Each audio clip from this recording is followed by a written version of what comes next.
Halo pemirsa, Anda menyaksikan Sinpo Dunia dengan sejumlah informasi dari mancanegara. Bersama saya Pratiwi, inilah Sinpo Dunia selengkapnya.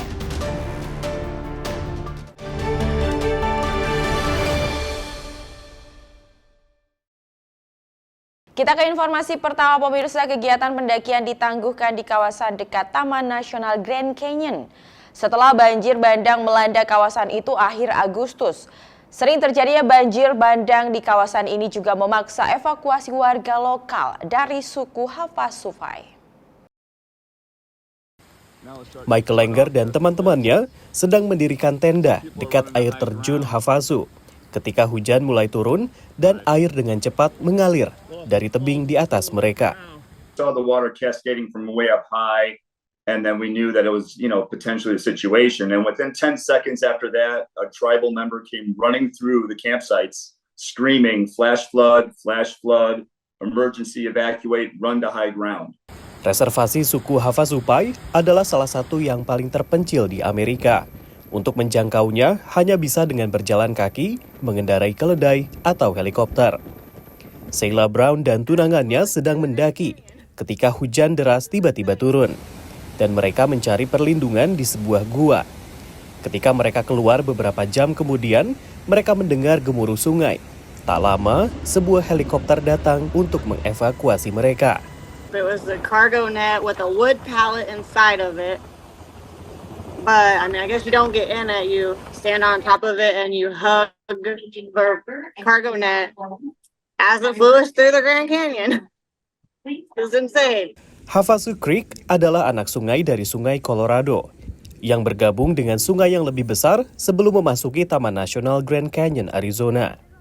Aliran sungai ini terletak di reservasi suku asli Amerika atau suku Indian Havasupai dan terkenal dengan sejumlah air terjun yang berwarna biru kehijauan.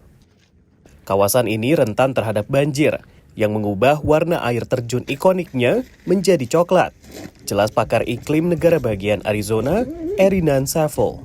The rain events happen usually upstream. So we can have these flash flood events under clear skies. So people that are hiking don't realize that something happened upstream and that water is coming down on them. And so it becomes important to pay attention to what's going on around you and making sure that you're paying attention to the forecast. Para pendaki lainnya berhasil mencapai desa sekitar 3,2 km dari perkemahan, di mana mereka menunggu naik helikopter. Namun seorang pendaki tewas dalam banjir tersebut. Jenazah Senoa Nickerson, 33 tahun dari Gilbert, Arizona, ditemukan 3 hari kemudian, kata penjaga Taman Nasional. Suku Havasupai mengumumkan bahwa mereka menutup kawasan reservasi untuk wisatawan karena mereka harus memperbaiki rumah, kemah, dan jembatan yang rusak. Sementara itu, suku tersebut telah mengajukan bantuan bencana kepada pemerintah federal dan juga negara bagian Arizona. Mereka mengatakan bahwa warga sangat membutuhkan antara lain air minum, pakan ternak, dan perkakas yang semuanya perlu dikirimkan menggunakan helikopter. Dari Arlington, Virginia, saya Rio Tuasikal dan tim VOA. Pemirsa, di era digitalisasi kini penipuan semakin canggih menggunakan aplikasi ponsel yang kemudian mencuri data pribadi hingga penggunaan teknologi kecerdasan buatan atau AI terkini. Akibatnya warga Amerika Serikat rugi hampir 9 miliar dolar. Baru-baru ini warga California yang hanya ingin diidentifikasi sebagai Shirley ini menerima telepon dari nomor telepon cucunya. Setelah dia angkat, ia mendengar suara persis suara sang cucu dan mengaku baru kecelakaan. And he said, "Grandma, I broke my nose." Was of course very shook up. Shirley lalu mendengar suara orang lain yang mengaku sebagai pengacara cucunya. Pertama, ia meminta $9.000 agar cucunya tidak dituntut korban kecelakaan. Setelah diberi uang ini, penelpon minta uang $5.000 lagi karena katanya korban mengalami keguguran. I was hysterical almost. I cried. This lady had lost a baby and that my grandson was going to be charged with murder. Shirley baru tahu bahwa semua ini hanya bohong setelah uangnya terkuras $14.000. I think it's absolutely shameful. They need to be caught because they're hurting so many, especially older people. Penipuan yang dialami perempuan 89 tahun ini ditengarai menggunakan kecerdasan buatan atau AI untuk meniru suara cucunya dan juga teknologi untuk menyamarkan nomor telepon sehingga serupa dengan nomor sang cucu. Menurut Komisi Perdagangan Federal atau FTC, ada sekitar 2,4 juta pengaduan soal penipuan sepanjang 2022. Penurunan signifikan dibandingkan angka pada 2021, tapi jumlah kerugian melonjak sekitar 44% ke angka 8,8 miliar dolar. Salah satu modus lain penipuan online adalah menggunakan aplikasi ponsel. Scam apps can come in a lot of forms. They could be disguised as a game. Lately, we've been seeing ChatGPT themed scam apps. And the scam could be looking for lots of different things. It could be looking for your personal information. It could just be looking for money. And it could be just looking to fleece consumers, making them pay subscriptions that they just don't need. Satu cara menghindari penipuan dan pencurian data adalah jangan sembarangan memberi akses pada aplikasi baru pada data di ponsel. It may want access to your location data or to your contacts. Google Maps really does need to know your location when you're using it, but maybe that little game that you play to waste time, it doesn't really actually need that information. Belum lagi bila ada aplikasi yang meniru aplikasi lain. Knockoff apps, it's just like a knockoff purse or any other kind of cheap copy. You know, maybe it'll just be a little bit different. Raksasa-raksasa teknologi mengaku tak tinggal diam. Apple menyatakan telah memblokir sekitar 1,7 juta aplikasi yang gagal memenuhi standar privasi dan keamanan. Sementara Google mengaku telah memblokir 1,4 juta aplikasi bermasalah serupa. Dari Washington DC, Nova Purwadi dan tim VOA.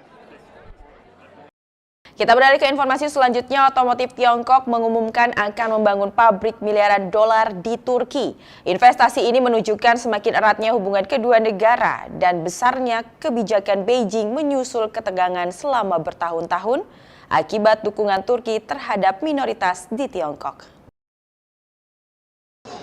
Juli lalu, raksasa otomotif Tiongkok BYD menandatangani kesepakatan untuk membangun pabrik bernilai miliaran dolar di Turki. Pabrik ini akan memproduksi 150.000 kendaraan per tahun, terutama untuk pasar Uni Eropa. Analis mengatakan, kesepakatan ini menandai sebuah titik balik dalam hubungan Turki dan Tiongkok. This deal has the potential to reduce the trade imbalance, the trade deficit to the detriment, which is to the detriment of Turkey. And on the other hand, for China, it is also important because the products produced here will be exempt from tariffs due to the fact that Turkey has customs union with the European Union. Menurut analis, pabrik yang direncanakan ini adalah cara menghindari tarif baru Uni Eropa terhadap kendaraan Tiongkok. Dan investasi baru ini juga merupakan tanda pergeseran kebijakan Beijing setelah bertahun-tahun menghindari investasi di Turki. You don't see these investments in Turkey. And the reason for that is China perceives Turkey as a high political risk country in the region. Namun hal itu berubah dan sejumlah warga komunitas Uighur khawatir Turki akan berbalik menyerang mereka. Selama ini Turki mengkritik tindakan keras Tiongkok terhadap minoritas Uighur yang mayoritas Muslim dan telah menawarkan perlindungan kepada mereka. Menurut pengamat, para pembangkang Uighur cemas investasi miliaran dolar Tiongkok di Turki adalah bagian dari kesepakatan yang dicapai Menteri Luar Negeri Turki Hakan Fidan selama kunjungannya ke Tiongkok belum lama ini. There are rumors, of course, that the Chinese side is pressing for the ratification of this extradition agreement. That they would want the Uyghurs in Turkey, some of them at least, to be returned to China, to be tried in China, etc. Pihak lain berpendapat pergeseran Tiongkok ke Turki yang adalah anggota NATO mungkin menjadi bagian dari makin meningkatnya persaingan Tiongkok untuk mendapatkan pengaruh global, terutama dengan Amerika Serikat. Menurut analis, Turki dan Tiongkok semakin menemukan kesamaan diplomatik, termasuk dalam mengkritik perang Israel terhadap Hamas.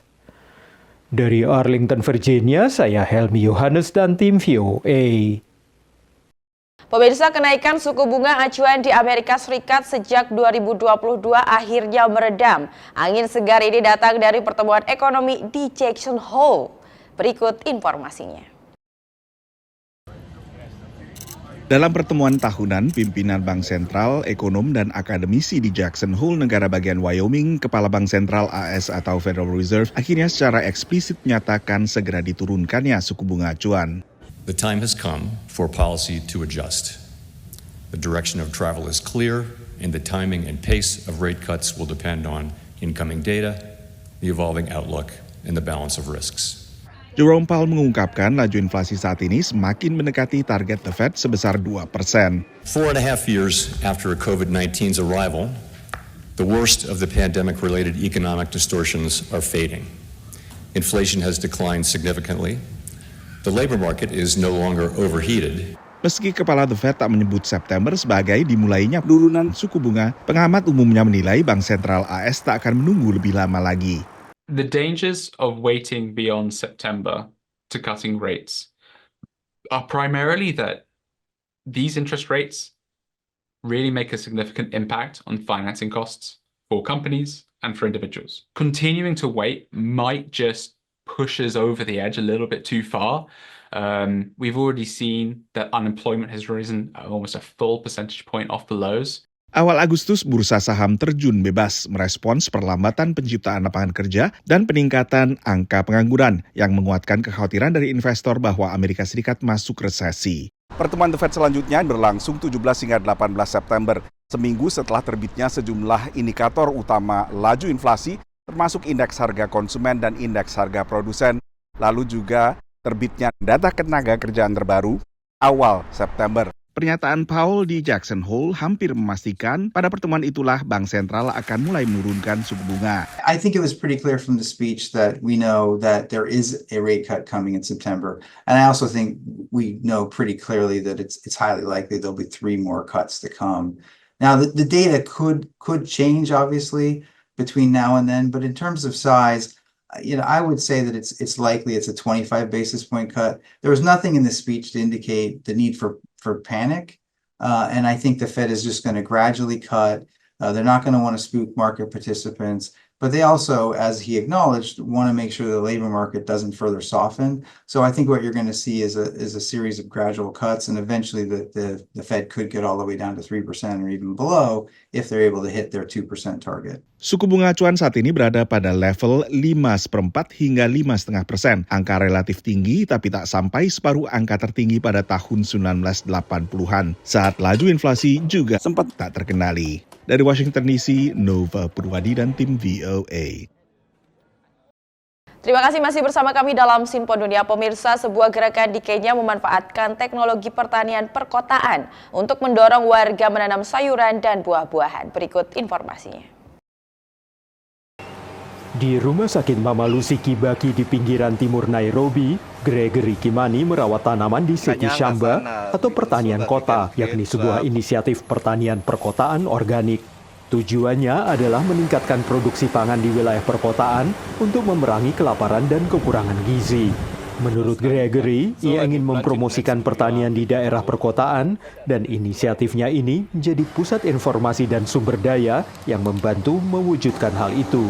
We are sensitizing urban communities. We are sensitizing individuals who have households, who have a space as little as a balcony, that you can have a small vertical garden and you can produce food. This is going to cushion your family and yourself from the adverse economic effects of buying food. Lebih dari separuh populasi dunia kini tinggal di perkotaan dan tren ini diproyeksi akan terus berlanjut hingga 70% pada tahun 2050 menurut data Bank Dunia. Bank Dunia mengatakan populasi Nairobi telah meningkat menjadi lebih dari 4 juta orang dan menurut Organisasi Pangan dan Pertanian PBB, meluasnya kota memicu pembangunan dan mengambil alih sebagian besar ruang yang dulunya dipakai untuk pertanian. Siti Shamba memakai teknologi pertanian perkotaan untuk memaksimalkan ruang yang tersisa. Inisiatif ini melatih warga dan bermitra dengan sekolah-sekolah untuk memberikan pengalaman langsung di bidang pertanian, yakni mata pelajaran utama dalam kurikulum baru berbasis kompetensi di Kenya.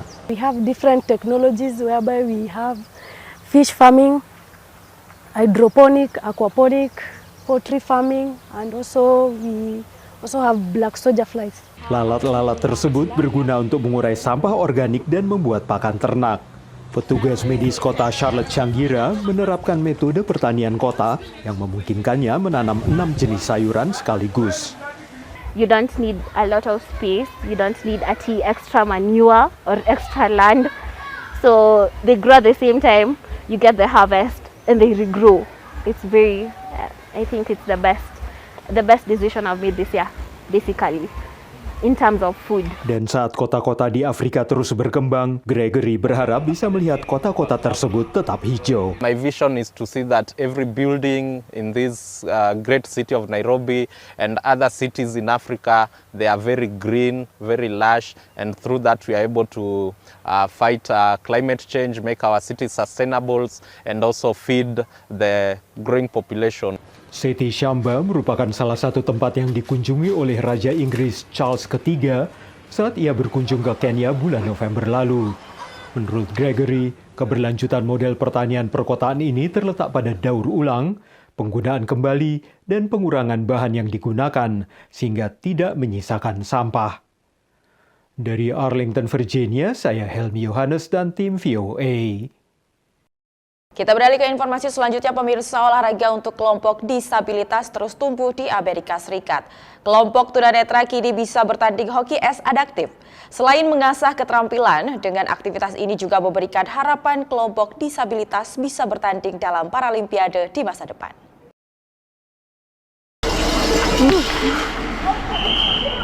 I found out about the league when my mom was looking into sports for me when she found out that in school I was doing very bad in gym class. The gym teacher always would say, "No, you have a visual impairment, you're not allowed to play in the gym class, you're gonna get hurt." Tapi, pertama kali mencoba sepatu roda, dia ketakutan. My mom literally had to drag me onto the ice and then I realized, oh, it's not that bad. Aturan permainan hoki untuk tunanetra sama dengan hoki pada umumnya. Yang menjadi pembeda adalah keping hoki. Selain lebih besar, keping tunanetra memiliki suara. This is a normal size regulation puck. This is a puck for blind hockey. This puck has no sound. This has 8 ball bearings in it, so they not only hear it slide on the ice, but they hear it rattling around. Tim ini punya pemain pemula, Just give it a try, and it's really fun. You just gotta take a risk. hingga atlet nasional. Seperti atlet judo ini yang sudah mewakili Amerika di Paralimpiade dan kini menekuni hoki. I actually did judo for a long time, from 2013 onward, and I had the opportunity to compete in the Paralympic Games, and so I decided to switch over to a team sport and see what that's like. I definitely want to get to a point where I can be a part of Team USA. That'd be awesome. Bagi orang tua para pemain, tim ini lebih dari sekadar olahraga. They get to just hang out and just have people with other vision impairments, and it's a community that's very tight-knit. So you get to cheer each other on and have a ball while you're doing it. And I have to say that Liam has made some really good friends. Saat ini, hoki tunanetra belum masuk cabang olahraga Paralimpiade. Tim ini berharap hoki tunanetra sudah dapat dipertandingkan ketika Paralimpiade berlangsung di Los Angeles, Amerika Serikat tahun 2028. Hoki bagi kelompok tunanetra dikembangkan di Kanada pada tahun 1970-an. Dan olahraga ini masuk ke Amerika Serikat sekitar 10 tahun yang lalu dan kini telah berkembang pesat, di mana sejumlah tim hoki tunanetra sudah terbentuk di beberapa kota, seperti di Chicago, New York, dan juga Washington DC. Dari Washington DC, saya Rio Tuasikal dan tim VOA. Pemirsa, 2 penggelanang asal Amerika Serikat dan Inggris mengendarai sepeda motor ke jantung Ukraina yang sedang dilanda perang dengan Rusia. Penjelajahan 7.000 km ini mereka sebut sebagai perjalanan kemanusiaan untuk membangkitkan kesadaran dan menggalang dana bagi anak-anak korban perang.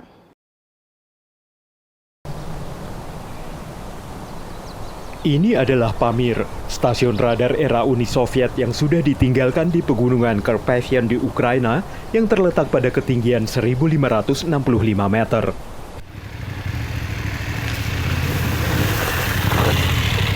Pelancong dan reporter Neil Bailey dan fotografer Kieran Radley menyusuri jalan pegunungan yang menantang sepanjang 15 km untuk melihat instalasi era Perang Dingin ini. Growing up as kids with the Cold War, we always had the nuclear threat and, spies and Reds under the bed, and it was very much my generation. Dibangun pada 1960-an sebagai stasiun pertahanan udara, 5 kubah ini kini menjadi pengingat akan ambisi Rusia. The last attempts by the Soviets to do something, now Russia's doing it again, and it's a different, is someone going to stand on a memorial 40 years from now to this war? Neil dan Kieran telah berkendara lebih dari 7.000 km di Ukraina, melewati berbagai pos pemeriksaan, melintasi jalanan dengan padang rumput di selatan, dan off-road di Carpathian. Definitely the motorcycle helps. It really breaks down barriers and it's a good icebreaker. I think you get better access, actually, because people are intrigued straight away. What's this hairy English guy doing on a motorbike?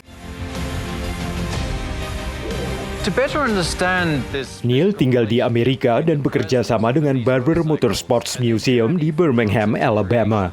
Dan ia sangat paham soal sepeda motor. I'm Neil Bailey, motorcycle journalist. Neil sudah berkeliling dunia dengan motor selama lebih dari 20 tahun, mengumpulkan dana amal lewat organisasi nirlabanya, Wellspring International Outreach Foundation. Dan Ukraina adalah negara ke-56 yang ia kunjungi dengan motor. These experiences have allowed us to see something completely different. I wasn't watching this on social media and the news before I came. Selama lebih dari 4 minggu, kedua pria ini bertemu para penambang dan nelayan.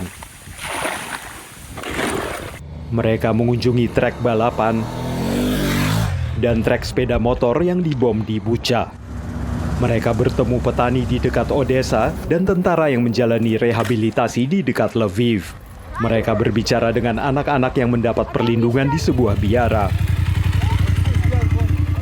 Dan bertemu pasien di rumah sakit anak. Ukraine's quite a special place, I think, and the people really shine through. Venezia menjadi tempat terberat dalam perjalanan mereka. Neil dan Kieran tiba 3 jam setelah rudal Rusia menghantam pusat kota dan menewaskan puluhan warga sipil. You just think, these poor people had no chance. It's just like we're standing here right now. That's what it is. And how do we look at that? How do we reconcile that in our minds? Neil mengatakan ia ingin dunia juga melihat apa yang ia lihat. Karena menurutnya, begitu kita melihatnya, maka tidak mungkin lagi untuk mengabaikannya. Dari Arlington, Virginia, saya Helmi Yohanes dan tim VOA. Dan pemirsa, informasi tadi menjadi informasi terakhir kita kali ini. Tetap saksikan Sinpo Dunia hanya di Sinpo TV. Saya Ayu Pratiwi, mewakili kru yang bertugas mengucapkan terima kasih dan sampai jumpa.